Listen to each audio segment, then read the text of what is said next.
Adentrándonos un poco entonces en lo que sería el sistema nervioso, el día de hoy corresponde hablar acerca de cómo estos estímulos sensitivos que se puedan llegar a producir llegan hasta nuestro sistema nervioso central ya como señales nerviosas, ¿verdad? ¿Cómo ocurre esta transformación?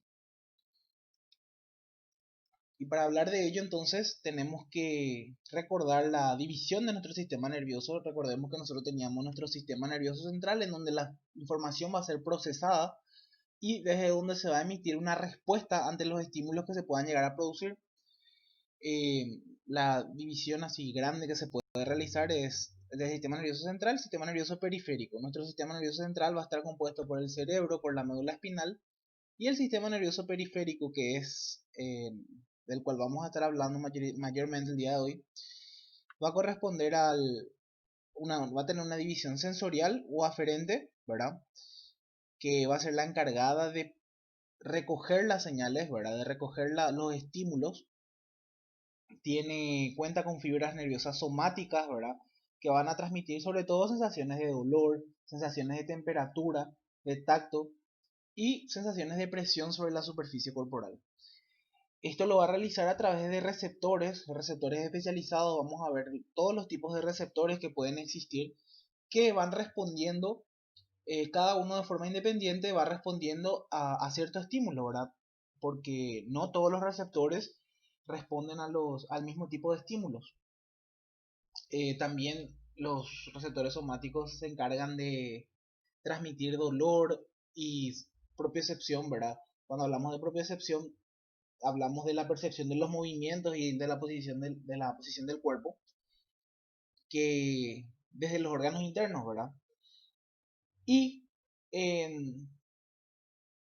del órgano interno, como por ejemplo sería los tendones, la articulación, ¿verdad? Todo ese conjunto de sensaciones que se transmitan de estos órganos relacionados con el dolor y con la propiocepción también se encargan las fibras aferentes somáticas.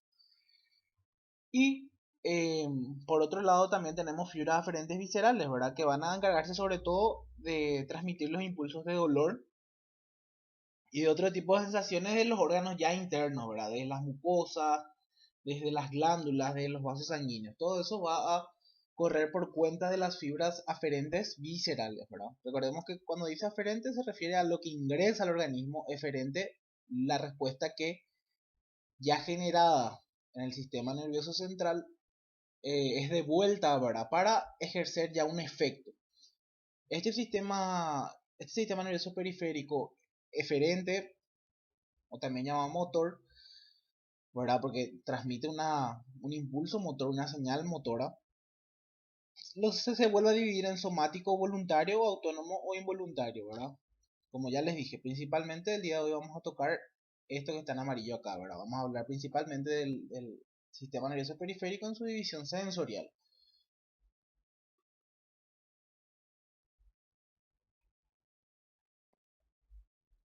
Bueno, acá nada más se plasma otro esquema en el que divide en sistema nervioso central, sistema nervioso periférico, ¿verdad? Un poquito más ilustrativo que la diapositiva anterior, en donde se ve a la médula espinal y al cerebro,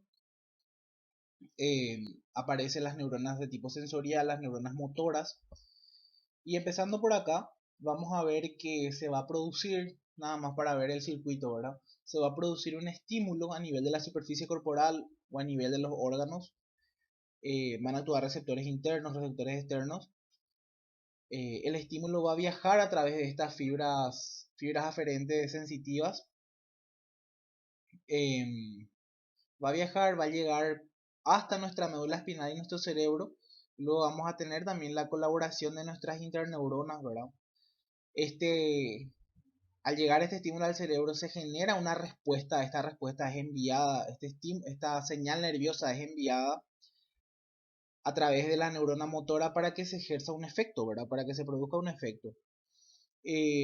Vemos acá la rama somática, la rama autónoma, como dijimos hace rato, y vemos que esto, por ejemplo, actúa sobre el músculo liso, ¿verdad? Vamos a tener una respuesta principalmente de carácter voluntario en esta parte, ¿verdad? Y versus, ¿verdad? la respuesta autónoma que se pueda generar que va a actuar sobre quién o vamos a ver en dónde. Sobre estos órganos que son órganos que se caracterizan por un automatismo, ¿verdad? O mejor dicho, por un actuar involuntario, ¿verdad? Como son el músculo cardíaco, el músculo liso, las glándulas. Y nada, esto es, como les dije, un esquema nada más que desglosa un poco más nuestra vía sensitiva, ¿verdad? La respuesta que se produce mediada desde nuestra vía sensitiva hasta nuestra respuesta motora. Bueno, acá en este esquema vemos una amplia gama de sensaciones o estímulos, mejor dicho, que se generan y que nuestro organismo es capaz de percibir, ¿verdad? Entre ellos, ¿qué podemos citar o qué podemos encontrar? Podemos encontrar sensaciones a nivel del tacto, del sonido, la luz, el dolor, el frío, el calor, ¿verdad?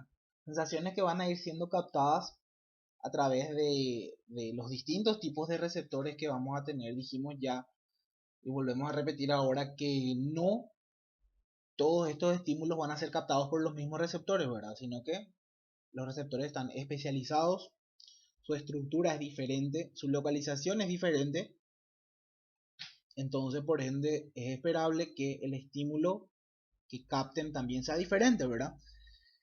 Y eso nada más nos ilustra en este esquema, ¿verdad? Bueno, hilando un poco más fino entonces, vamos a clasificar estos receptores de acuerdo a su función, vamos a ir clasificándolos en diferentes tipos en diferentes grupos, ¿verdad? Muchos de ellos van a contar con nombre propio, pero la clasificación general, ¿verdad? La clasificación general la dividimos en 5, en donde primeramente encontramos a los mecanorreceptores, ¿verdad? Que van a ser receptores que se encuentren en la dermis, en la epidermis, van a ser receptores de estiramiento, ¿verdad? Receptores de, receptores de estiramiento, receptores de compresión mecánica, que van a responder a estos tipos de estímulos, ¿verdad? Luego tenemos a los termorreceptores, que como su nombre lo dice, responden a cambios en las sensaciones térmicas, ¿verdad? En la temperatura. Es importante hacer una salvedad acá. Existen termorreceptores tanto para el frío como termorreceptores para el calor, ¿verdad? No quiere decir que ambas sensaciones son transmitidas por el mismo por el mismo receptor, ¿verdad? Ambos son termorreceptores, pero cada uno cuenta con su receptor particular. Luego tenemos a los nociceptores, que van a ser receptores sobre todo que detecten, o mejor dicho, que respondan o que capten señales referentes al dolor, ¿verdad? La importancia de estos receptores es muy llamativa en conjunto con los termorreceptores también, ¿verdad? Porque nosotros vemos o sabemos que cuando existe una injuria, ¿verdad? Por ejemplo, nos quemamos o nos golpeamos, nos lastimamos, nuestro sistema nervioso genera una respuesta súper rápida que hace que, una respuesta motora súper rápida que hace que nosotros nos alejemos de esta injuria, ¿verdad? ¿Qué es lo primero que uno hace cuando se quema? No deja su mano en el fuego, ¿verdad? Sino que retiras la mano al toque. Entonces, se puede ver de esta forma la rapidez con la que este estímulo se convierte en señal nerviosa y vuelve para generar una respuesta motora, ¿verdad? Entonces, digamos que todo ese proceso inicia gracias al detector, ¿verdad? Que en este caso, este detector, ¿qué va a hacer? Va a ser un receptor sensitivo. Luego tenemos a nuestros fotorreceptores o receptores electromagnéticos, creo que los escribe el libro, que van a ser receptores que capten la luz y se van a ubicar en la retina. Y luego tenemos a los quimiorreceptores. Los quimiorreceptores van a tener también una función muy importante, ya que ellos van a actuar o van a detectar los cambios que se puedan generar en el organismo, ¿verdad? En la química del organismo, por ejemplo, los cambios que se puedan generar en la osmolaridad sanguínea, los cambios que se puedan generar en la osmolaridad de los líquidos corporales, los cambios que se puedan generar ante las concentraciones de oxígeno, ante las concentraciones de dióxido de carbono. Ustedes en circulatorio se acordarán que eh, que ante cambios de oxígeno, ante cambios de CO2, el organismo genera una respuesta para que esto se vuelva a su equilibrio, ¿verdad? Y estos son quimiorreceptores. También tienen efectos a nivel del gusto, ¿verdad? Permite distinguir el gusto de los alimentos. Receptores a nivel nasal, ¿verdad? Porque que colabora con el olfato, permite distinguir los tipos de olores. Y ahora vamos a ir viendo un poco más detalladamente cada tipo de receptor.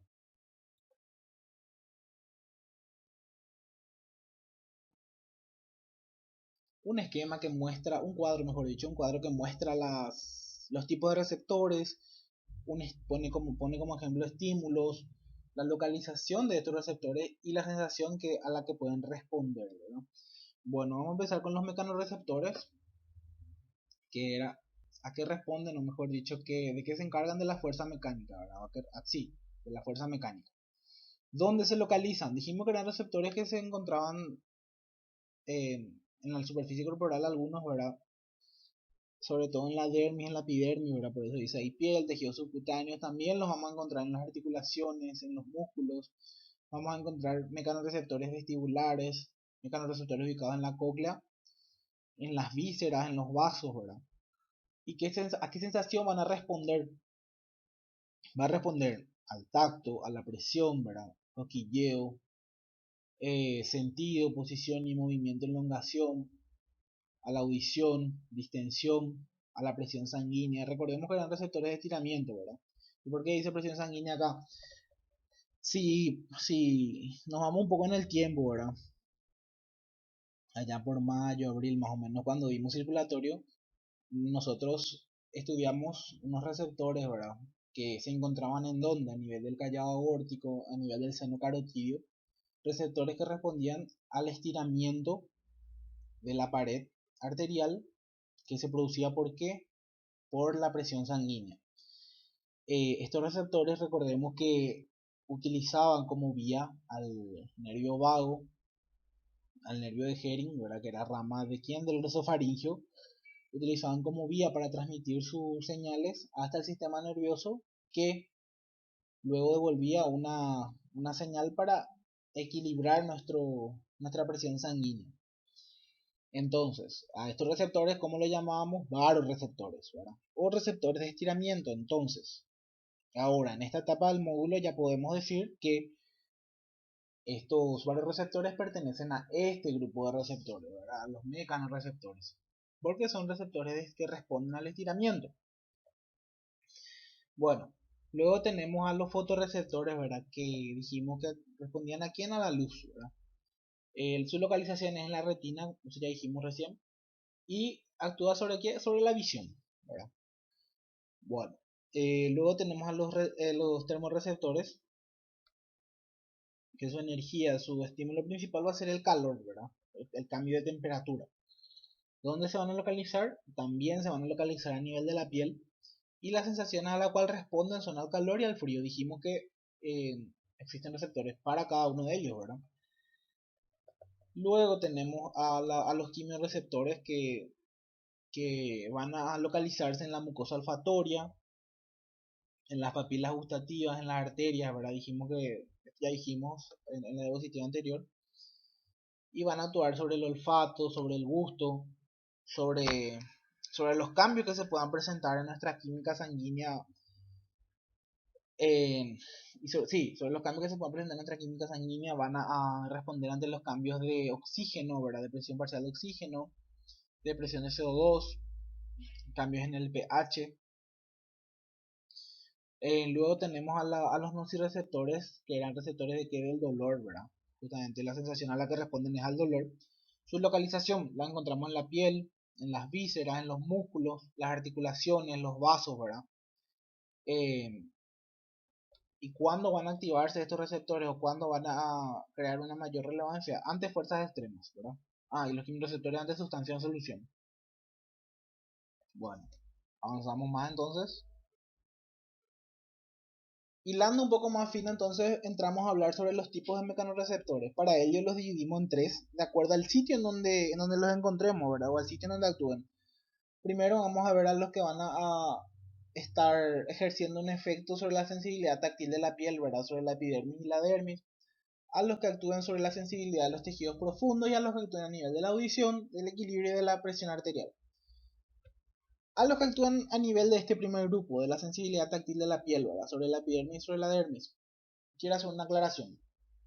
Hay que tener en cuenta que vamos a encontrar terminaciones nerviosas libres, por un lado, y terminaciones nerviosas encapsuladas por el otro, ¿verdad?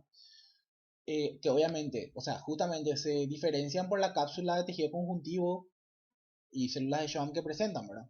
Primero, hablando de las terminaciones nerviosas libres, vemos que se encuentran en una cantidad muy importante, ¿verdad? De hecho, son las que se encuentran en una cantidad mayor dentro de la epidermis, ¿verdad? O sea, son los receptores en mayor cantidad que están en la epidermis. También tienen la particularidad que responden a varios estímulos. Por ejemplo, van a responder al calor, van a responder al frío, van a responder al tacto fino, ¿verdad? Van a estar relacionadas, por ejemplo, con los folículos pilosos. Cuando los folículos pilosos se muevan, estas terminaciones nerviosas libres van a detectar ese movimiento. Luego tenemos a los bulbos terminales, ¿verdad? Que son los discos de Merkel, los corpúsculos de Merkel. Estos corpúsculos de Merkel, perdón, van a actuar sobre la percepción sensorial cutánea también, ¿verdad? Van a tener en su interior vesículas de neurosecreción. Luego tenemos a las terminaciones en ramillete. Estas terminaciones en ramillete también se lo conoce como corpúsculos de Ruffini. ¿Por qué estos corpúsculos de Ruffini entran en esta clasificación de ramillete y no de encapsulado, verdad? Cierto, yo dije que lo podíamos dividir en encapsulados y en libres a las terminaciones nerviosas en general. El hecho de que el corpúsculo de Ruffini no entre en esta clasificación de encapsulados no quiere decir que no tenga cápsula. Tiene también una cápsula, ¿verdad? Y se lo describe justamente en ramillete. ¿Por qué? Porque se va a dar a través de se va a componer, mejor dicho, a través de una fibra nerviosa mielínica, ¿verdad? A través de una fibra nerviosa mielínica que en la porción final va a ingresar dentro de una cápsula poco estructurada, ¿verdad? Va a ser una cápsula un poco más pobre en comparación con el de Pacini, por ejemplo, que va a adquirir un aspecto de arborización, ¿verdad? Esta fibra va a emitir, podemos decir que va a emitir ramas que van a encargarse de abarcar un mayor territorio. Vamos a ver en la diapositiva siguiente el esquema, ¿verdad? Ahora nada más no puedo pasar porque si no se me va a borrar todo el audio. Eh, y tiene una capa fina de tejido conjuntivo, estos corpúsculos de Ruffini. Son los corpúsculos o mejor dicho, menos diferenciados o menos especializados, ¿verdad? Y van a responder sobre todo al desplazamiento mecánico de las fibras colágenas contiguas, ¿verdad? Eh, son los más simples, como dije recién. Son un poco alargados, son un poco fusiformes. Luego tenemos a las terminaciones encapsuladas, ¿verdad? Donde vamos a tener a los corpúsculos de Meissner. Estos corpúsculos de Meissner, perdón, van a ser estructuras ovaladas, estructuras que estén compuestas ya por tejido conjuntivo, por células de Schwann. Eh, estos corpúsculos de Meissner van a encontrarse ¿dónde? Van a encontrarse en las papilas dérmicas, ¿verdad? ¿Qué función van a tener? Van a tener van a tener función de receptores de tacto, ¿verdad? Esa es la función fundamental de estos corpúsculos de Meissner. Como les dije, justo por debajo de la lámina basal, en las papilas, vamos a encontrar estos corpúsculos de Meissner. Y también ocurre lo que ocurre con el Ruffini, ¿verdad? Que llega como una fibra mielínica hasta entrar dentro de la cápsula y en la cápsula ya se vuelve una fibra mielínica, ¿verdad? También tenemos acá los corpúsculos de Krauss. Luego tenemos a los que actúan en la sensibilidad de tejidos profundos. Y acá se vuelven a repetir muchos de ellos, ¿verdad? Se vuelven a repetir las terminaciones nerviosas libres. Vamos a encontrarlas también en este grupo. También los vamos a encontrar a los bulbos terminales. También aparece el Ruffini de vuelta, ¿verdad? Los corpúsculos de Ruffini. Y acá aparece uno nuevo, ¿verdad? Uno creo que es el que más ejemplos tiene en el libro de ustedes, que es el corpúsculo de Pacini, ¿verdad? Se lo clasifica también como encapsulado. Ya dijimos hace rato que estaban por un lado los encapsulados, por otro lado las terminaciones libres. Los corpúsculos de Pacini van a tener una estructura multilaminar, ¿verdad? Van a tener, así también como los demás, va a llegar a ellos una fibra nerviosa mielínica, ¿verdad? Una fibra nerviosa que cuente con nódulos de Rambier. Recordemos que los nódulos de Rambier permiten una conducción saltatoria del impulso nervioso, es una conducción más rápida. Estos nódulos de Rambier, o sea, esta fibra nerviosa mielínica va a ingresar a la cápsula, ¿verdad? Dentro de la cápsula aproximadamente uno o dos nódulos de Rambier siguen ingresando y después ya se convierte en una fibra nerviosa también amielínica, ¿verdad? Una fibra nerviosa, o mejor dicho, la porción de la fibra nerviosa que va a formar el núcleo de este corpúsculo, ¿verdad? ¿Por qué dijimos que era multilaminar? Porque va a estar compuesto por múltiples capas de tejido conjuntivo. Entre este tejido conjuntivo va a haber un líquido, ¿verdad? Va a encontrarse un líquido que sea un líquido similar a la linfa. Este corpúsculo de Pacini va a responder ¿a qué? Va a responder a los cambios de presión y a las vibraciones que se puedan aplicar sobre la superficie cutánea, ¿verdad? Obviamente, su estructura le va a permitir que las cápsulas se vayan, al ser sometidas a la injuria, ¿verdad? Al ser sometidas a la, bueno, no precisamente a la injuria, sino que a la presión, eh, estas estructuras van a unirse una con otra, ¿verdad? Permitiendo así finalmente estimular a la porción central, ¿verdad? A la porción nerviosa central, que va a generar una despolarización, y vamos a ver eso en breve cómo actúa, ¿verdad? Va a generar una despolarización que va a transmitir el impulso nervioso de esa forma. Este corpúsculo de Pacini tiene una estructura de cebolla, ¿verdad? Se le dice una... Sí, tiene una estructura de cebolla, ¿verdad? Ustedes cortan la cebolla por la mitad y van a ver más o menos las múltiples láminas que se van que se van a presentar, ¿verdad? Y es así, muy parecido la estructura del corpúsculo de Pacini. También tenemos terminaciones en los músculos, ¿verdad? Terminaciones nerviosas en los usos musculares y en el aparato de Golgi en tendones, ¿verdad? Eh, Vamos a verlo en breve también, creo que habla de esto en el libro de ustedes. Y como dijimos, por último, los que actúan a nivel de la audición, del equilibrio y la presión arterial, eh, vamos a tener terminaciones nerviosas que se encuentren rodeando las células pilosas, ¿verdad? Eh, por ejemplo, donde en el órgano de Corti, en los conductos semicirculares, también podemos poner de ejemplo acá las vibrisas, ¿verdad? Que son los vellos que se encuentran en la nariz, que van a responder sobre todo al movimiento de estos vellos, ¿verdad? Los varoreceptores, ¿verdad? Que eran receptores de estiramiento. Y también tenemos receptores de estiramiento de vísceras, ¿verdad? Estos varoreceptores ya dijimos que están relacionados con, o que envían sus señales a través del vago, del glosofaringio, ¿verdad? A través del hearing, que es ramal glosofaringio. Y acá un esquema de lo que dijimos recién, ¿verdad? Vemos acá el corpúsculo de Pacini, que tenía una estructura con multilaminar, ¿verdad? Vemos acá la fibra nerviosa, ¿verdad? Esto que ven acá, esta separación sería el último nódulo de Rambier que se observa, luego ingresa ya y se convierte en una fibra amielínica. Y supongan que acá se produce o sea, ya sería por presión, entonces se produce un estímulo y estas múltiples capas sucesivas entre sí van a ir presionando hasta que esa presión llegue hasta el centro del corpúsculo, hasta la fibra.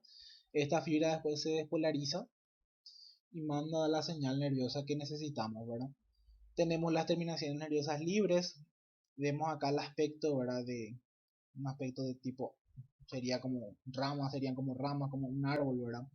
Que tienen múltiples múltiples fibras, múltiples receptores, ¿verdad? Cada punta sería un lugar en donde se puede donde se puede captar un estímulo sensitivo. Vemos acá el corpúsculo de Meissner, ¿verdad? El corpúsculo de Meissner dijimos que se encontraba en las papilas. Vemos su estructura, ¿verdad? Tiene una estructura medio ovalada que en su interior cuenta con la fibra ya mielínica también, ¿verdad? Vamos a encontrar también células de Schwann. Acá vemos a los receptores táctil piloso, ¿verdad? Que se encuentran rodeando el folículo piloso. Vemos acá la porción terminal del órgano de Ruffini, ¿verdad? Acá o sea, mejor dicho, lo describía como un ramillete. Acá no se ve tanto como tal, ¿verdad? Hay imágenes un poco mejores, pero, eh, es más o menos así, ¿verdad? Que ingresa la fibra, ven su estructura un poco más simple que los demás, ¿verdad? Luego tienen acá el aparato tendinoso de Golgi, al uso muscular, ¿verdad? La fibra nerviosa que se encuentra rodeando al uso muscular. Bueno, y avanzamos un poco más. Este cuadro se hizo para que agregar más detalles a lo que ya venimos diciendo, ¿verdad? Tenemos acá los mecanorreceptores de los cuales estuvimos hablando hace un ratito, que son todos los que están en la columna izquierda, la ubicación en la que se encuentran, la función que desempeñan y la adaptación que sufren, ¿verdad? Al hablar de adaptación conviene mencionar que luego de un periodo de tiempo estos receptores se van a adecuar al estímulo que están sufriendo, ¿verdad? Se van no está bien dicho adecuar, sino que adaptar debería ser la palabra a utilizar. Recordemos, por ejemplo, que los varoreceptores, llegado cierto tiempo, se acostumbraban a los niveles de presión que se manejaban a nivel de nuestro callado aórtico y a nivel de nuestro seno carotidio, ¿verdad? Bueno, lo mismo pasa con estos otros mecanorreceptores. Tenemos primeramente el corpúsculo de Pacini, ¿verdad? Que se ubicaba donde a nivel profundo de la hipodermis, a nivel intramuscular. Su función era por sobre todo cuál. Tenía una función de percibir la presión, las vibraciones, y la adaptación que se genera sobre este corpúsculo es muy rápida, o que genera el corpúsculo, perdón. Luego teníamos las terminaciones libres. Las terminaciones libres dijimos que se ubicaban ¿dónde? En la epidermis, específicamente por debajo, ¿verdad? Eran los receptores sensitivos que se encontraban en mayor cantidad en esta ubicación. Mayor cantidad, si eran más abundantes. Tiene dos tipos de fibras, ¿verdad? Tiene fibra de tipo A, fibra de tipo C. ¿A qué nos referimos cuando hablamos de fibras A y de fibra C? Nos referimos a que, vamos a ver más adelante, no voy a ahondar todavía tanto en esto, pero que con fines prácticos se dividieron las fibras de acuerdo a sus características, ¿verdad? Las fibras A de repente van a ser fibras más grandes, fibras de tamaño mediano también, fibras que sean mielínicas, y por ende van a transmitir más rápido los impulsos nerviosos, las señales nerviosas. Eh, Van a ser fibras que vamos a encontrar, por ejemplo, a nivel de los nervios raquídeos, ¿verdad? Imagínense la velocidad con la que viajan los impulsos nerviosos a través de estas fibras. Versus las fibras de tipo C, que ya son fibras que tienen una conducción más lenta, fibras que son ya mielínicas, y nada más en esto se diferencia, ¿verdad? Y acá de vuelta, ¿verdad? Las fibras A se vuelven a dividir en alfa, beta, delta y gamma, ¿verdad? Acá habla de las del tipo A delta, que se encargan de la detección del dato grosero, del dolor rápido, del frío, ¿verdad? Y la adaptación que sufren es sobre todo rápida y lenta. O sea, tiene ambos tipos de adaptaciones, de acuerdo al lugar donde se encuentra, obviamente. Luego tenemos al Merkel, ¿verdad? Que al disco de Merkel, corpúsculo de Merkel, como lo quieran llamar, disco de Merkel es lo que más se utiliza. También acá, o también, ¿verdad? Como dice acá abajo, entre paréntesis, órgano receptor de higo, por su forma, que se encuentra debajo de la epidermis. Se encuentra debajo de la epidermis, específicamente en las áreas de piel donde no hay vello. Y responden a la deformación mecánica continua que se ejerce sobre la piel y también tiene cierto efecto en la distinción de las texturas, ¿verdad? Tiene una adaptación lenta. Acá vemos al corpúsculo de Meissner. Recordemos que el corpúsculo de Meissner, ¿dónde se ubicaba? El corpúsculo de Meissner se ubicaba a nivel a nivel de las papilas, ¿verdad? De las papilas dérmicas. Se encuentra en la punta de los dedos. También el disco de Merkel se haya distribuido ampliamente en la yema de los dedos, ¿verdad? Se encuentra también el de Meissner en la lengua, en los labios y también en superficies donde no existe mucho, de piel donde no existe vello, ¿verdad? ¿Qué función desempeñan?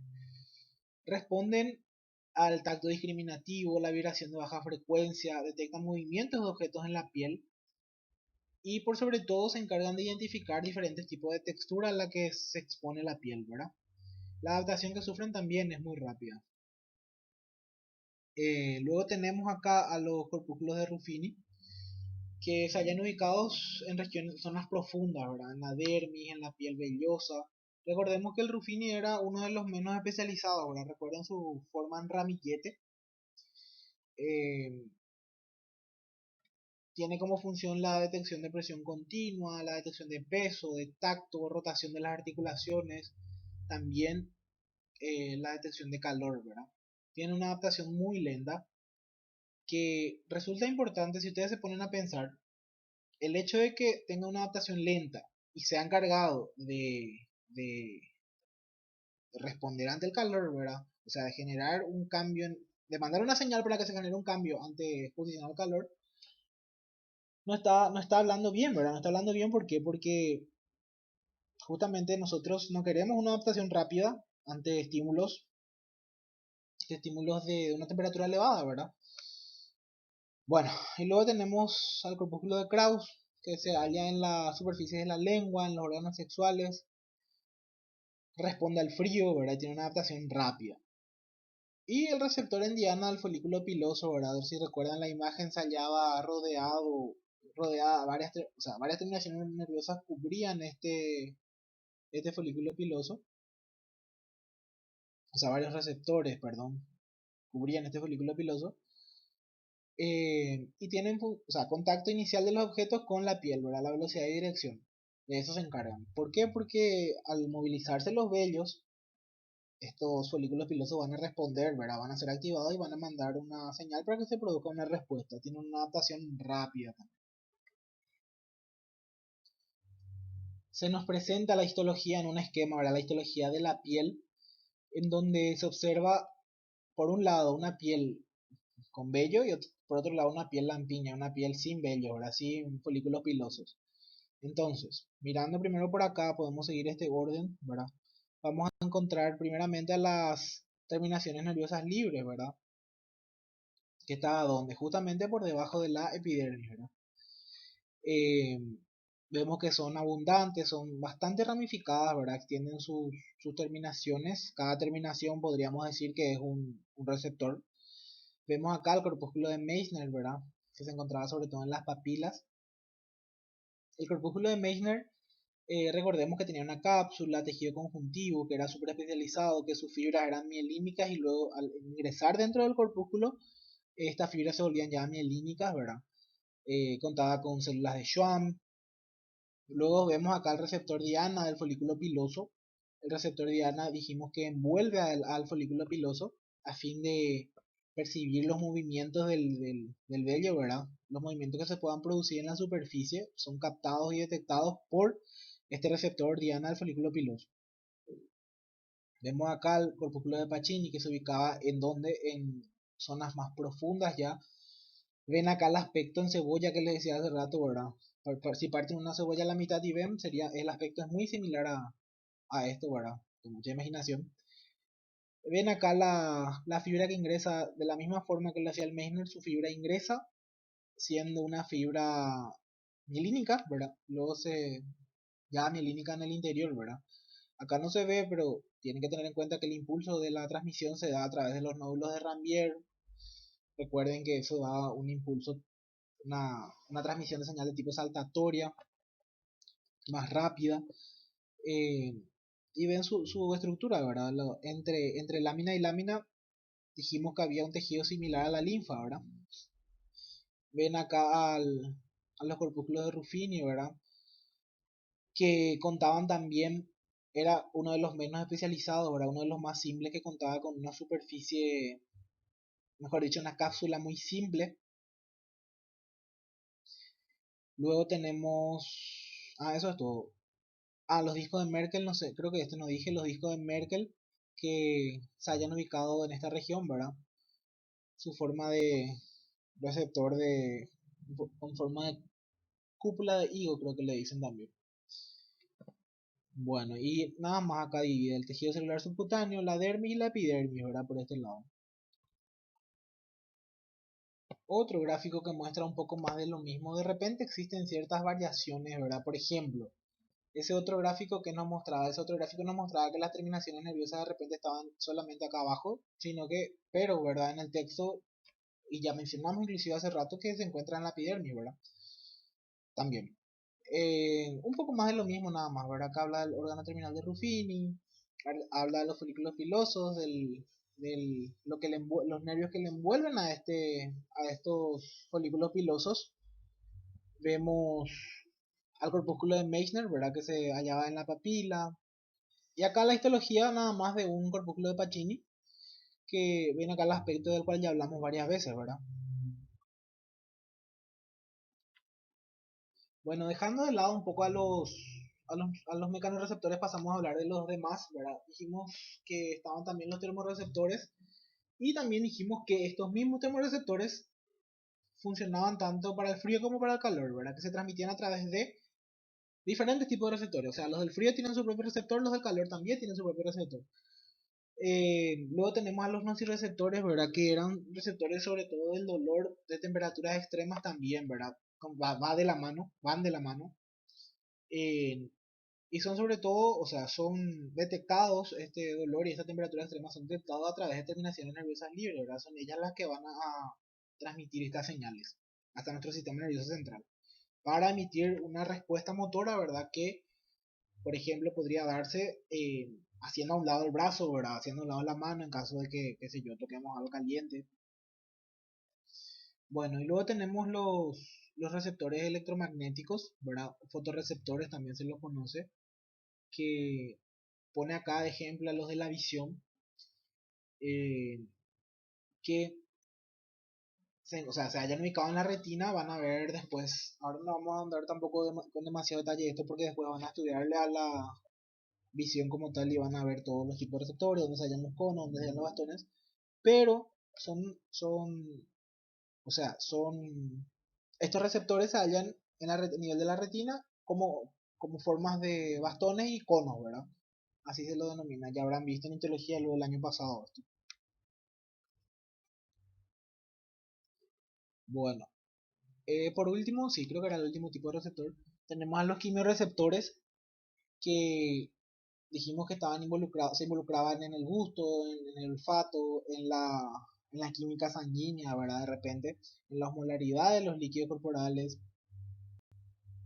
Y mencionando un poco a grandes rasgos, vemos que primero tenemos los receptores del gusto, ¿verdad?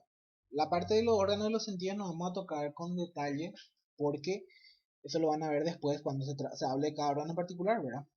Eh, bueno, estos receptores podemos decir que están en las papilas gustativas y como saben otra vez las papilas gustativas se clasifican de acuerdo o mejor dicho, cada una presenta una particularidad de detectar los sabores de acuerdo al lugar en donde se encuentren, ¿verdad? La porción de la lengua donde se encuentren.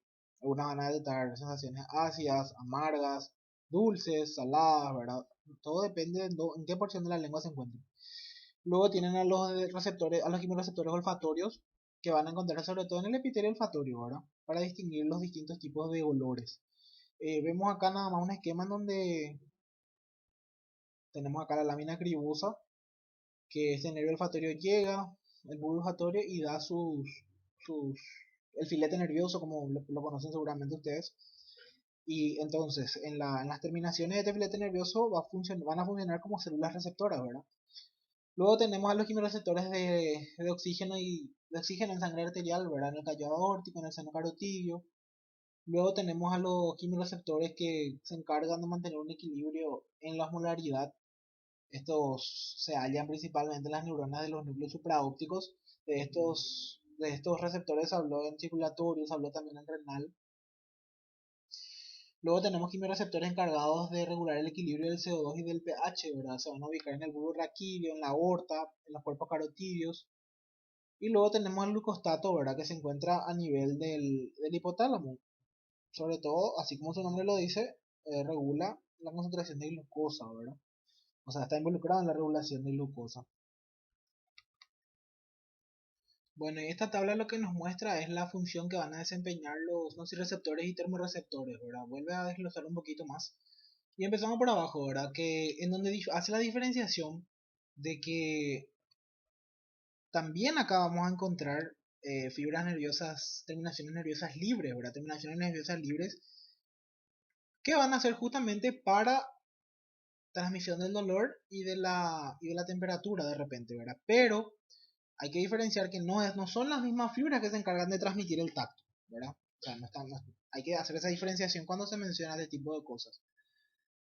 Bueno, y hablando un poquito más de los nociceptores, los vuelvo a clasificar, ¿verdad? De acuerdo al estímulo que reciba, ¿verdad? Tienen a los nociceptores mecánicos que van a responder a estímulos mecánicos extremos, ¿verdad? A los térmicos que van a responder a temperaturas extremas, al químico, ¿verdad? Nuestro receptor químico que responde a irritantes químicos, y al polinodal que puede responder a todos estos tipos de estímulos, ¿verdad? A los estímulos mecánicos, a las temperaturas, a los irritantes. Y luego tenemos a los termorreceptores, dijimos que había uno para el frío, uno para el frío, otro para el calor, ¿verdad? Y la variación de temperatura, la cual puedan activarse, depende de si es para frío o para calor. Para calor va a responder entre 30 y 45 grados Celsius, para frío entre 10 y 35 grados Celsius. Bueno, hay un principio del cual tenemos que hablar ahora mismo. Nosotros sabemos o tenemos o estamos sometidos a exposición de diferentes índoles, de diferentes tipos, ¿verdad? Dijimos en creo que la diapositiva número 3 o 4 al empezar, que estamos sometidos a estímulos dolorosos, táctiles, de la visión, del sonido, olfato, tacto grosero, un tacto más fino, ¿verdad? Todo eso a eso se le denomina como modalidad de sensación. Ahora, ¿cómo es que nuestro, nuestros receptores periféricos diferencian estos tipos de sensaciones, ¿verdad? ¿Y a qué me estoy refiriendo con esto? A que cómo mi organismo interpreta que esto me está doliendo, esto me está quemando, esto me está doliendo y quemando, esto me está pinchando, ¿verdad? ¿Cómo mi organismo interpreta eso? Porque al final de estas fibras, ¿verdad? Recordemos que es una fibra nerviosa, y al final de esta fibra nerviosa a nivel ya del sistema nervioso central, cada porción de esta fibra termina en un núcleo encargado de poder interpretar como tal estas modalidades de sensación de las cuales estamos hablando, ¿verdad? A ese principio se le denomina principio de la línea marcada. Si bien es cierto que en la periferia nosotros vamos a tener diferentes tipos de receptores, ¿verdad? Ya hablamos de los de Pacini, ya hablamos de los de Merkel, ya hablamos de todos los tipos de las terminaciones libres, ¿verdad? Que van a tener una afinidad mayor por la transmisión de ciertos impulsos. Pero es importante mencionar que la diferenciación final, ¿verdad? O sea, lo que a mí me dice, mira, esto, o sea, arde demasiado, ¿qué es? O sea, es el lugar final donde termina, ¿verdad? Ahí mi cerebro va a detectar esto como, es algo caliente, es algo que me está aplastando la pierna, es algo que me está aplastando el brazo. Entonces, es ahí, eso es lo que traduce este principio de la línea marcada, ¿verdad? Y acá dice en términos más, ¿cómo se dice? Más científico, ¿verdad? La especificidad de la transmisión nerviosa para transmitir una sola modalidad se llama principio de la línea marcada. Bueno, acá habla de la traducción de estímulos sensitivos e impulsos nerviosos, ¿verdad? Dice que cualquiera sea el estímulo que excita al receptor, genera un efecto inmediato, ¿verdad? ¿Por qué? Porque hay un cambio en el potencial eléctrico de membrana. A ese cambio en el potencial eléctrico de membrana se lo conoce como potencial del receptor. Traemos de vuelta, o como ejemplo, a nuestro corpúsculo de Pacini. Nosotros recordamos que tenía forma de multilaminar, ¿verdad? Un receptor súper especializado, es multilaminar, con su porción amielínica, porción de la fibra mielínica en el centro de la estructura, ¿verdad? En el centro de la cápsula. Este corpúsculo, a través de los estímulos que pueda producir, ¿verdad? Por ejemplo, eh, se impone presión, ¿verdad? Se impone presión, entonces, ¿qué pasa? Se deforman estas multiláminas que encontramos, y llega a ser percibido esto por nuestra fibra, amielínica, que se encuentra en el centro, Y ahí, ¿qué pasa? Ahí se produce una despolarización, ¿verdad? Y así como todas las partes del organismo contaban con un potencial de acción, así también los receptores van a contar con un potencial de acción, van a tener que superar un umbral, ¿verdad? ¿Para qué? Para que posteriormente esto pueda ir traduciéndose, pueda ir amplificando la señal, ¿verdad? Pueda producir un intercambio iónico. ¿Para qué? Para que de esta forma se transmitan los impulsos nerviosos. Bueno, y acá habla de las etapas de la transducción sensorial. Vuelve a decir que es la capacidad del receptor sensorial de convertir el estímulo en señales nerviosas, ¿verdad? ¿Y cómo lo realiza? Vemos acá un esquema que pone acá primero el estímulo, ¿verdad? Cualquiera sea el tipo de estímulo, se van a producir modificaciones físicas y químicas de la membrana. Di recién el ejemplo del corpúsculo de Pacini, que una modificación física podría traducirse como la distorsión, ¿verdad? La presión sobre la superficie. Eh, y química de la membrana, cuando dice química se refiere ya al paso de los iones, ¿verdad? Ocurren entonces cambios en la permeabilidad de nuestra membrana, cosa que me permite que difundan los iones a través de esta membrana. Se modifica el potencial de membrana de este receptor. Eh, y acá se llega entonces al potencial de receptor o generador, ¿verdad? ¿Esto a qué me lleva? A una activación. Esto aumenta por encima del potencial umbral y se produce entonces una descarga del potencial de acción en la fibra nerviosa sensorial conectada al receptor. Básicamente lo que le acabo de decir, ¿verdad? Esto se transmite, va hasta nuestro sistema nervioso central en nuestra área específica. Van a ver ustedes en otro módulo los diferentes tipos de áreas en la corteza cerebral, ¿verdad? Donde van a estar los núcleos, núcleo sensitivo, núcleo motor y todo lo demás. Eh, y esto me va a generar entonces una respuesta. O sea, es un mecanismo de ida y vuelta, ¿verdad? Estaría, la ida iniciaría en estos receptores sensitivos, generaría el potencial de acción y la vuelta eh, ya se produce desde la corteza, ¿verdad? Desde la corteza se genera una respuesta de vuelta hasta donde se produjo el estímulo inicial. Ahora vimos el ejemplo de un estímulo mecánico, ¿verdad? Aparte del estímulo mecánico, el estímulo que me lleva a desencadenar mi potencial de receptor, vamos a encontrar otro tipo de estímulos, ¿verdad? Vamos a encontrar desde los cambios de temperatura, serían un tipo de estímulo para que se inicie el potencial del receptor. La aplicación de sustancias químicas, después la radiación electromagnética a nivel de la retina, ¿verdad? Todo eso son situaciones, estímulos que me van a llevar a que se genere este potencial del receptor. Bueno, y acá, ¿qué nos está diciendo? Acá nos está diciendo nada más que una vez que nuestro potencial de membrana, ¿verdad? Que nuestro potencial de membrana pase su umbral, o sea que cuanto más alto sea el potencial del receptor, por encima de este umbral, va a crecer ¿qué? Va a crecer la frecuencia con la que se produzca estos potenciales del receptor. Eso vemos acá, vemos que se supera el umbral, ¿verdad? Al superarse el umbral entonces crece de manera demasiado llamativa la frecuencia con que se producen estos potenciales, ¿verdad? La amplitud y la frecuencia también, ¿verdad? Vemos que las primeras ondas son más amplias que las demás. Bueno, y de este ejemplo ya nos adelantamos un poco, ya mencionamos, pero lo volvemos a hacer nada más ahora, ¿verdad? Pone acá el corpúsculo de Pacini, que es uno de los más estudiados. Acá tenemos de vuelta su forma, ¿verdad? Vemos la porción amielínica, ¿verdad? La porción acá amielínica. Y acá ya vemos la porción mielínica, ¿verdad? La porción mielínica que cuenta con los nódulos de Ranvier. Son estos que vemos acá que transmiten qué cosa, el impulso de forma saltatoria, ¿verdad? Más rápida, de forma saltatoria. Entonces, ¿qué pasa? Se deforma un área. Se deforma un área, supongan que se aplica una presión de este lado, de este lado, de este lado. Y el que posea muchas láminas hace que alguna de ellas toque esta primera área, ¿verdad? Entonces, se va a presentar qué cosa, un área deformada.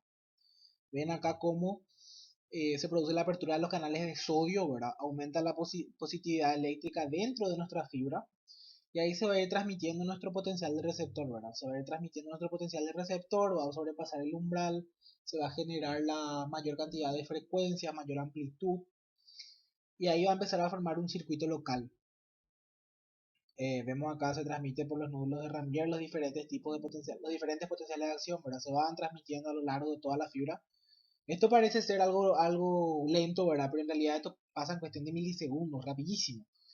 Y se transmite a lo largo de toda la fibra, ¿verdad? Este es uno de los ejemplos más clásicos que se describe con mayor frecuencia.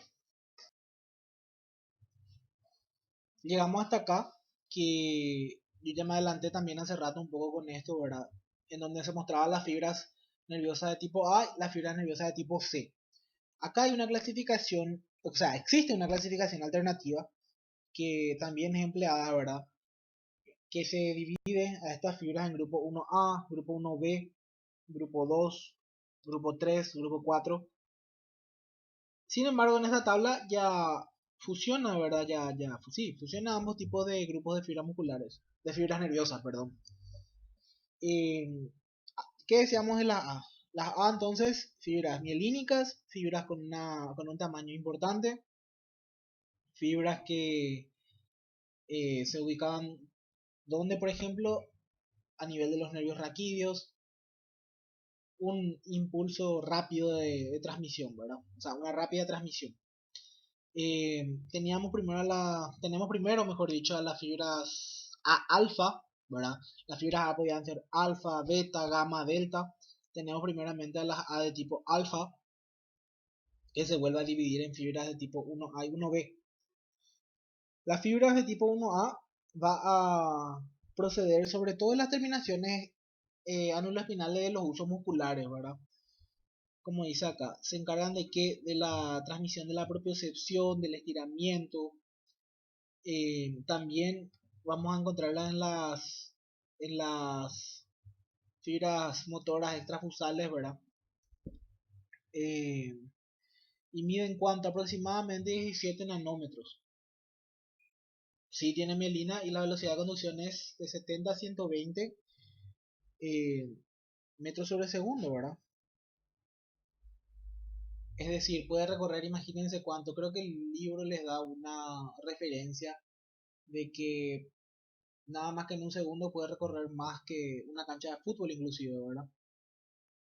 Bueno, luego están las fibras de tipo 1B, que viene de dónde? Del órgano tendinoso de Golgi. ¿Y de qué se encarga? De la fuerza contráctil. Como ven, su tamaño es ya un poco menor, ¿verdad? También posee mielina y posee la misma velocidad de conducción que la fibra de tipo A alfa. 1A, perdón, que la fibra 1A. Luego tenemos a las fibras de tipo A o A beta o pertenecientes al grupo 2, que procede de dónde? De los receptores táctiles en la mayoría, ¿verdad? En su mayoría proceden de receptores táctiles eh, y de las terminaciones en ramillete. ¿Qué receptor se encargaba de las terminaciones en ramillete? O sea, ¿cuál receptor poseía las terminaciones en ramillete?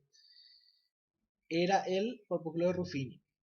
Eh, También se encargan de la presión, del estiramiento, del tacto, de la vibración. Su tamaño es ya menor, ¿verdad? Tiene un tamaño de 8 nanómetros. Tiene mielina. Al ser de tipo A siempre va a tener mielina. Su velocidad de conducción ya es un poco menor, de 30 a 70 metros sobre segundo nada más. Luego están las fibras de tipo A gamma o también pertenecientes al grupo 2, ¿verdad? Eh, se encuentran en las regiones fibromusculares, infrafusales. Su tamaño es de 2 a 8 nanómetros. Contiene mielina y tiene una velocidad de conducción de 15 a 30 metros sobre segundo, ¿verdad? Esas son las de tipo 2 también. Las de tipo A delta o también pertenecientes al grupo 3 van a ser encargadas de transportar qué cosa, la temperatura, el tacto grosero, la picazón, entre otras, ¿verdad? El dolor. Son Su tamaño es mucho menor, ¿verdad? Tiene un tamaño mucho menor, ya de unas 5 nanómetros nada más. Tiene mielina, por ser A siempre va a tener mielina de 5 a 30 metros sobre segundo su velocidad de conducción. Y por último, la fibra de tipo C, que pertenecen a las del grupo 4, ¿verdad? El grupo 4. Eh, ¿Qué característica tiene esta fibra de tipo C? No tiene mielina, conducción más lenta, fibras más pequeñas, se encargan de la transmisión del dolor, de la temperatura, receptores mecánicos, eh, axones, postganglionares, pedúnculo. Su tamaño es súper reducido, comparando con los otros siempre, ¿verdad? No tiene mielina y su velocidad de conducción es súper baja, ¿verdad? De 0,6 a 2 metros sobre segundos nada más. Bueno, y ahora, hablando un poco de la intensidad de nuestro estímulo. Graduar la intensidad de la sensación sumando un número creciente de fibras o estimulando repetidamente una misma fibra, ¿verdad? Esta intensidad de nuestro estímulo va a darse por dos mecanismos que nosotros ya conocemos. ¿Cuáles son esos mecanismos? Son los mecanismos de sumación. Vimos eso allá por marzo en generalidades. Teníamos a la sumación espacial, a la sumación temporal. Eh, Acá habla nada más de que se puede estimular de forma constante una misma fibra, ¿verdad? Eso a qué respondía a la sumación temporal, ¿verdad? Mayor potencia al aumentar la frecuencia de los impulsos nerviosos en cada fibra. Y a la espacial, de la espacial mejor dicho, me hablaba de que se genera una mayor potencia al aumentar el número de fibras estimuladas, ¿verdad? Acá hay un aumento de número en la espacial y en la temporal hay un aumento de frecuencia. En este gráfico nos muestra la fibra nerviosa que luego va a tener sus terminaciones sobre la piel, ¿verdad? Imagínense que este redondo, este círculo es una porción de piel, ni un alfiler, ¿verdad? Obviamente que cuando este alfiler se introduzca en una región más central al, a la fibra nerviosa, el estímulo va a ser mayor, ¿verdad? ¿Por qué? Porque van a confluir más fibras y va a ser un estímulo un poco más fuerte, ¿verdad? Acá vemos, vuelvo a dividir esto, ¿verdad? A nivel más microscópico, un estímulo débil, un estímulo moderado y un estímulo fuerte. Y esto, a través de estos mecanismos de sumación, se va proliferando, ¿verdad? Este estímulo, esta señal nerviosa va proliferando, transmitiéndose de fibra en fibra.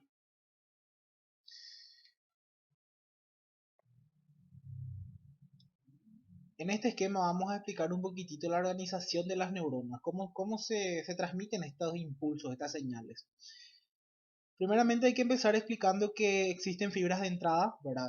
En este caso nuestras fibras de entrada van a ser la número 1, la número 2.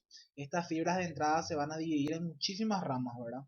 Múltiples ramas, eh, las cuales en sus porciones terminales sus porciones terminales van a ser las fibrillas terminales, ¿verdad? Lo que vemos acá sería todas estas que vemos acá. Estas van a contactar con neuronas, ¿verdad? Vemos la neurona A, la B, la C y la D. Y estas neuronas a la vez, por medio de sus axones, van a emitir las fibras de salida. Ahora, esta porción, este lugar donde se estimula esta neurona,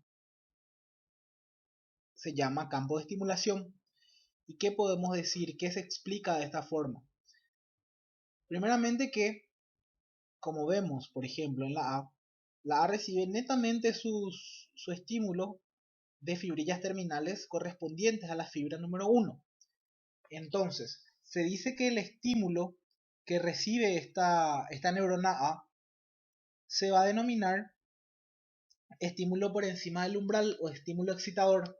¿Por qué?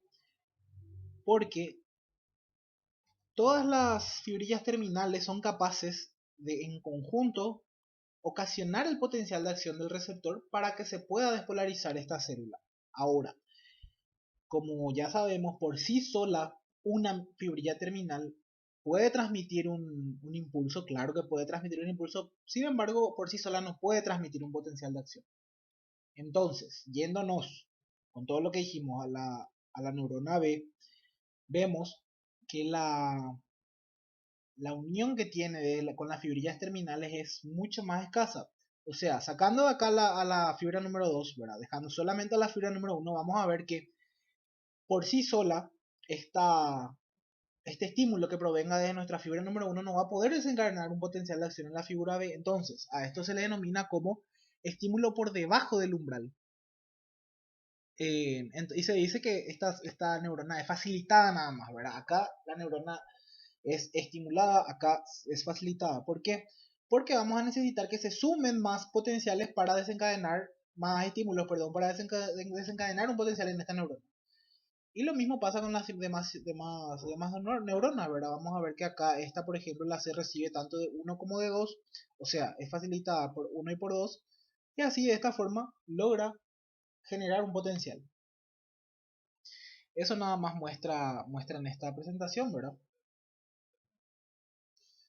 Como bien ya mencionamos, estos receptores cuentan con una capacidad, ¿verdad? Una capacidad que les va a permitir adaptarse, de ahí el nombre de adaptación, obviamente. Eh, una capacidad de este receptor en codificar o responder ante un estímulo continuo, ¿verdad? Tenemos que saber bien que el primer estímulo que se produzca va a producir un potencial de receptor elevado, ¿verdad? Ven acá la curva. Sin embargo, estos potenciales van a ir disminuyendo, van a ir decreciendo conforme pasa el tiempo. Ahora, cuando hablamos de receptores de adaptación lenta, tenemos que saber que siempre se va a mantener un tono, ¿verdad? Por eso también se los conoce como receptores tónicos, porque siempre se encargan de mantener informado a nuestro sistema nervioso central. Eh, lo que dijimos, ¿verdad? La descarga es máxima al aplicar el estímulo, luego va a ir decreciendo progresivamente. La señal se va a transmitir de forma continua, ¿verdad? El cerebro se mantiene informado del estado del cuerpo y su relación con el medio externo o interno. Y acá pone como ejemplo de donde se encuentran estos receptores, ¿verdad? Van a estar en los usos musculares, el aparato tendinoso de Golgi, los termorreceptores, varoreceptores, quimioreceptores, receptores del dolor, pues sobre todo, ¿verdad? Eh, el disco de Merkel, todo esto que ya mencionamos al principio de la presentación.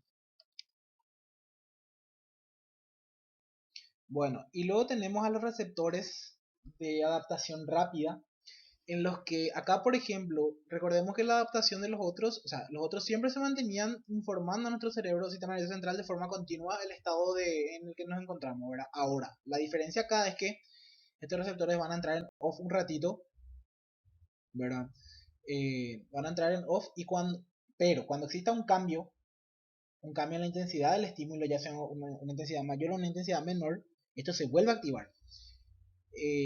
Presentan descarga al aplicar el estímulo, luego se van a silenciar, vuelven a descargar al cambiar la intensidad del estímulo. No van a servir para transmitir señales de manera continua al sistema nervioso central. Tiene una función predictiva y pone ejemplo al corpúsculo de Pacini y a los demás. Este corpúsculo de Pacini, por ejemplo, eh, a través de su estructura, ¿verdad? Recordemos la multilámina y el líquido que tenía, va a poder redistribuir este líquido rápidamente luego de que se genere un estímulo, ¿verdad? Va a poder redistribuir este líquido para que se deje de generar potenciales de acción en donde a nivel de la fibra nerviosa mielínica. Sí, y también puede acomodarse, ¿verdad? Eso nada más, y acá muestra lo mismo, ¿verdad? Que los potenciales generalmente siempre van a ser los mismos una vez que luego se van a apagar un rato hasta que cambie la intensidad del estímulo. Este es un gráfico en donde ustedes tienen en su libro esto, ¿verdad? En donde muestra la velocidad nada más de adaptación. Tienen acá los receptores de la cápsula articular, tienen a los receptores del uso muscular, los receptores del pelo, a los del corpúsculo de Pacini, ven acá la adaptación súper rápida que se genera. Tarda ni un segundo siquiera, acá tarda un segundo nada más, ¿verdad? En cambio los receptores de la cápsula articular, del uso muscular, los receptores del dolor los nociceptores van a ir adaptándose a lo largo del tiempo y algunos de ellos inclusive no van a llegar ni siquiera a adaptarse del todo. En esta diapositiva muestran nada más las zonas, las áreas que se denominan campos de receptores, en donde los estímulos producen una frecuencia de disparo en la neurona sensorial, ¿verdad?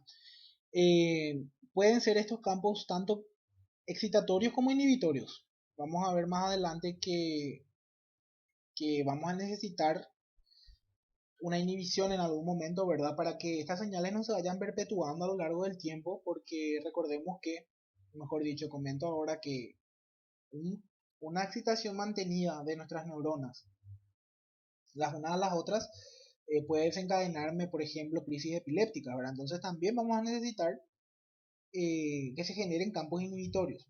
Pero no solo eso, ¿verdad? No solamente para mantener este campo, sino que de por sí nuestro organismo necesita o cuenta con campos de receptores de carácter inhibitorio.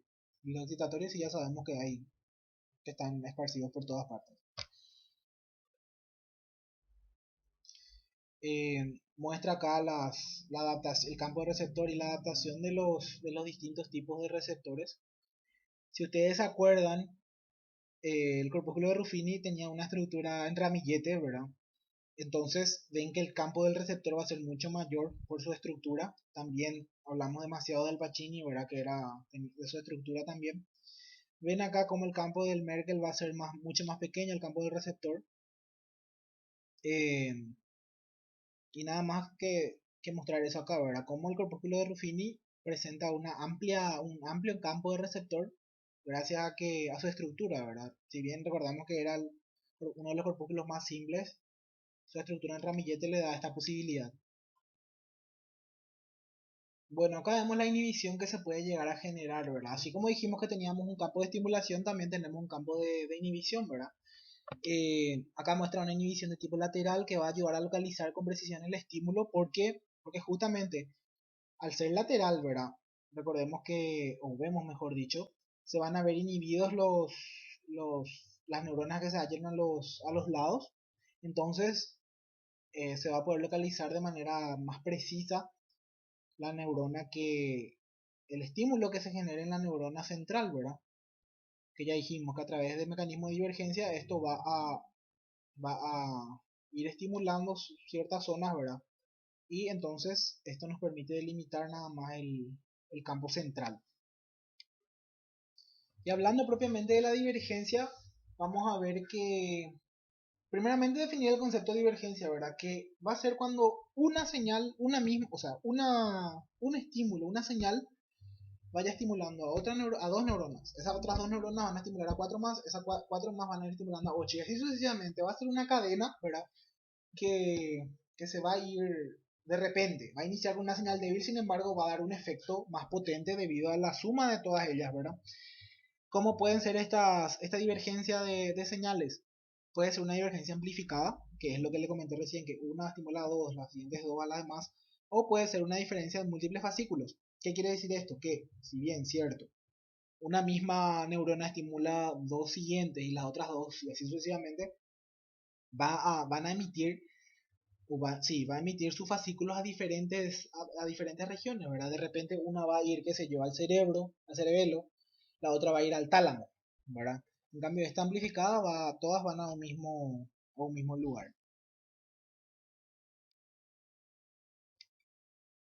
Acá muestra el esquema del cual les hablé, ¿verdad? Ven acá que una fibra se divide en dos, luego va a ir estimulando las demás siguientes y así sucesivamente, ¿verdad? En un mismo fascículo.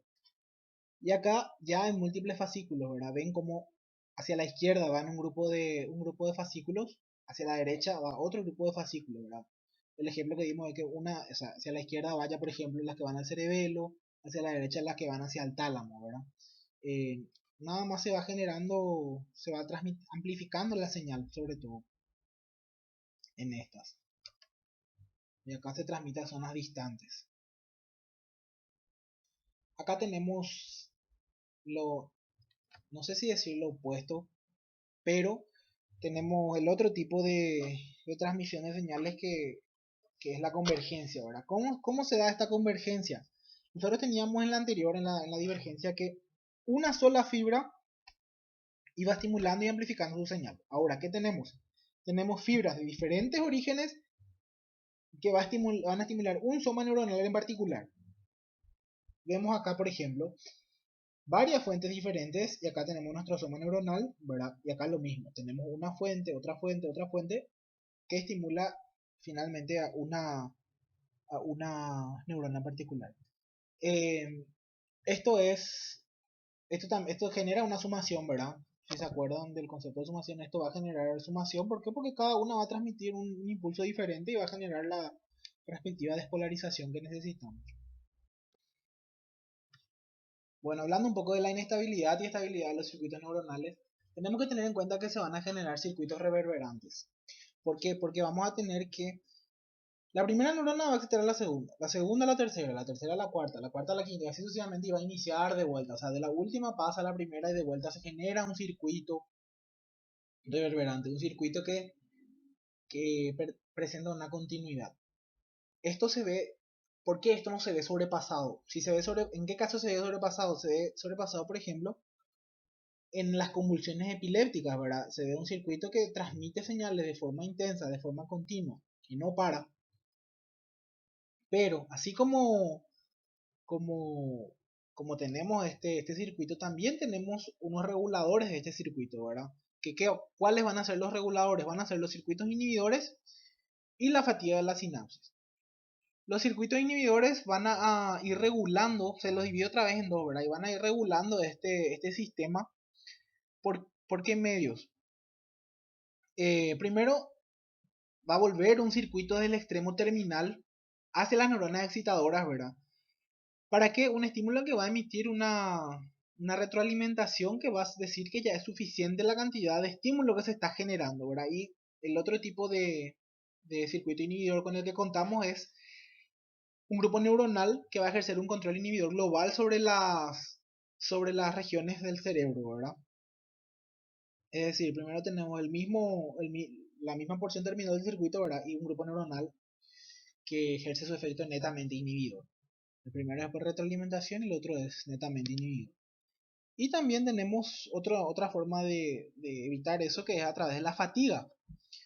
Eh, Dijimos al principio, o no tan al principio, dijimos hace unas diapositivas atrás que el potencial que se vaya produciendo va a ser... Los primeros potenciales que sobrepasan el umbral van a ser más intensos, ¿verdad? Luego esta amplitud iba a ir disminuyendo. ¿Por qué? Porque se va fatigando, ¿verdad? Se va fatigando. Cuanto más largo sea el estímulo, va a ir perdiendo la potencia, va a ir perdiendo la amplitud, la excitabilidad. Entonces, de esta forma se va a ir fatigando el propio circuito. Nada, lo que les acabo de mencionar, que hay dos circuitos inhibidores que sirven para impedir la difusión excesiva de señales. El primero de ellos son los circuitos de retroalimentación, inhiben las neuronas de entrada e intermedias cuando el extremo terminal está demasiado excitado, o sea, envía una señal de retroalimentación. Y el grupo de neuronas inhibidoras, ¿verdad? Entre ellas podemos citar a los ganglios basales que van a ser que van a ejercer sus influencias inhibidoras sobre nuestro sistema de control.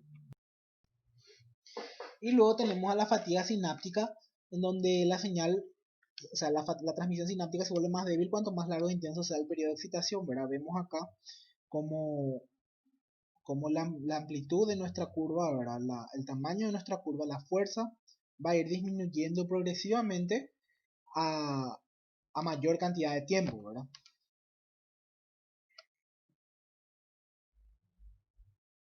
Hasta acá llegamos con nuestra clase, eso es todo por hoy.